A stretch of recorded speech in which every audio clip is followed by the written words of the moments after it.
Hi everyone, welcome back to 7 by 7, the Tribal Habits video blog tackling the big issues in the learning and development space. I'm joined as always by David King, the founder and CEO of Tribal Habits. Hey Dave, how are you? I'm doing well today, Jordan. You're looking very spiffy too. Thanks mate, I do what I can. So today I want to talk about creating training that explains how to use software.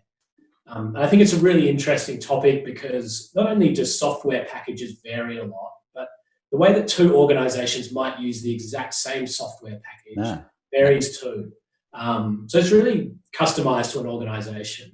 And obviously it's really important that people get it right, because if people are using software in the wrong way, it can have a domino effect that kind of spreads out across the organization. So that's the topic for today. I think we should dive right into it. What do you think people can do to ensure that the training they create around software packages results in people using these tools in the way that's desired? Yeah. So let's unpack this, because here at Tribal Habits, we see a lot of organizations create training on using software for induction or standard operating procedures or best practices. So it's a really common use of our platform.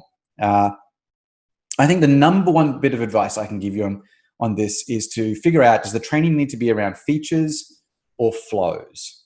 Okay. So training on features for software, you're going to carve the software up into its features. And that might be menus, it might be buttons, it might be views. But essentially the features of the software will dictate the structure of the training. And so this training course is on this menu, or this part of the training course is on this menu. Yeah. Flows are thinking about, how do people use the software? And then we create the training around that. So in this case, it would be how to create an invoice in our payroll system or our finance system, which might use a whole bunch of different features to get there, and might involve some training on things that happen outside of the software to prepare information to come in, and what happens after you've made the invoice. So in other words, the training is very much about a flow, a user journey. Neither's right or wrong, but it's important to make a decision one way or the other, because it will really help you structure your training up.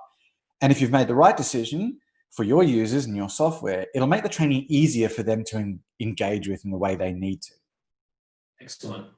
So what about the level of detail that people should go into when they're creating training? How in depth do we need to go? Yeah, the thing with software, which differs from a lot of other things, is that a lot of software is self-explanatory, and I don't need training on it.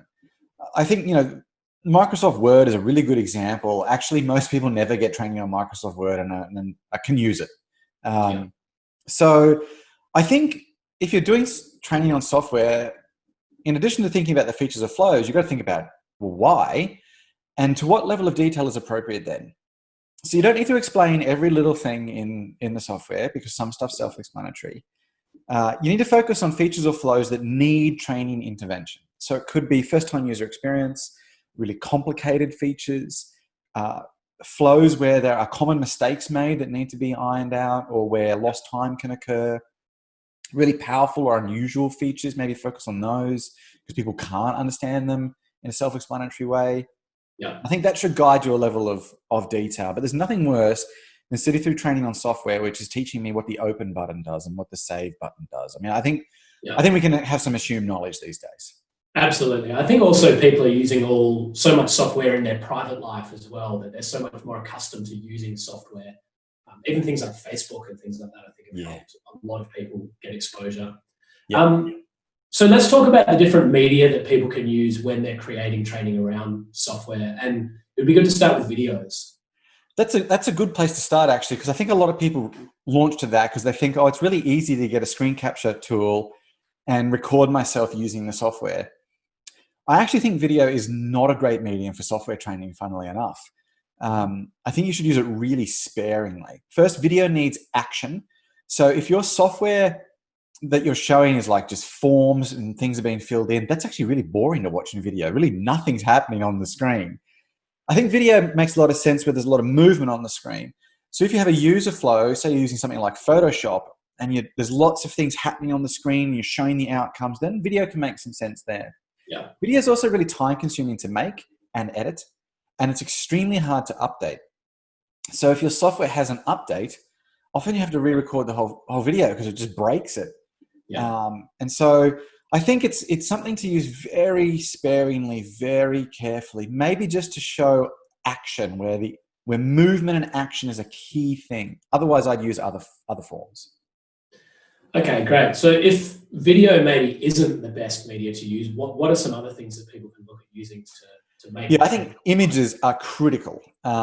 It's very easy. It's even easier just to press print screen and I've got the image of my software, right? And then it's very easy to annotate it up. If you're in Tribal Habits, you just upload your screenshot and you can annotate it using the image editor in Tribal Habits. So it's easy to circle buttons or point at things and label them. Or use the hotspot element where you get a screen and you can number certain things, maybe in an order of they should be done, and then put a little label that they click on beside each one. Images are really easy to update. So if you have a feature change where things move around or a new feature comes in, print screen, upload, and just change the little things that need to be done. As a user too, having a series of images that I can pause on, look at side by side with what I'm doing. I can print out images. Yeah. They're all much better for me as a learner than a moving video. Yeah, for sure. So images definitely sound like a winner. Is there anything else that people can look at? Yeah, well, propaganda alert, blatant plug here for Tribal Habits. Our narration element is just awesome for this. It's probably the most popular thing for software training. So narration allows you to take 10 slides, so 10 pictures, and add in a small script, maybe a paragraph long or a bit longer, and then it puts it all together and makes it look like a video. The beauty of it is, of course, that each slide is just a print screen from your screen, and the script can be read out by the AI, Amazon Poly technique.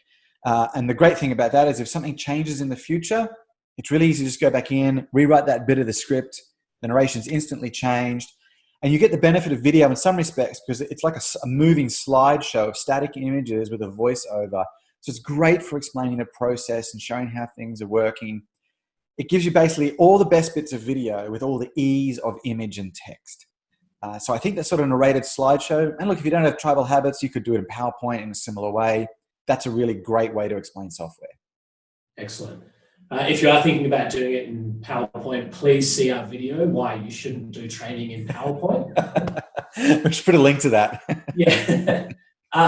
So I think we've spoken about a lot of the kind of technical aspects of building this training, but I want to finish by talking about how do people determine like where to focus the training? Like what should they be looking at to ensure people use the software in the right way? Yeah, so I think about two things there. Let's cover first of all, is the purpose of the training to help people just better understand the software, or is it some sort of certification process? So sometimes your software training is certification, in which case you're going to need to think about assessments so that people can demonstrate their ability to use the software at a proficient level. If it's not to do with certification, I wouldn't be using assessments as like a pass mark, but I would be using quizzes in the training to help people make sure they understand. So it's a calibration exercise. So you've shown them a narration which goes through a process, and then you have a quiz which said, okay, so in the process, should you do A, B, C, or D in this scenario? It actually doesn't matter if people get it right or wrong. It's just another way for them to pay attention and learn and think and clarify what they've done. Yeah. So there's definitely a place for quizzes in there.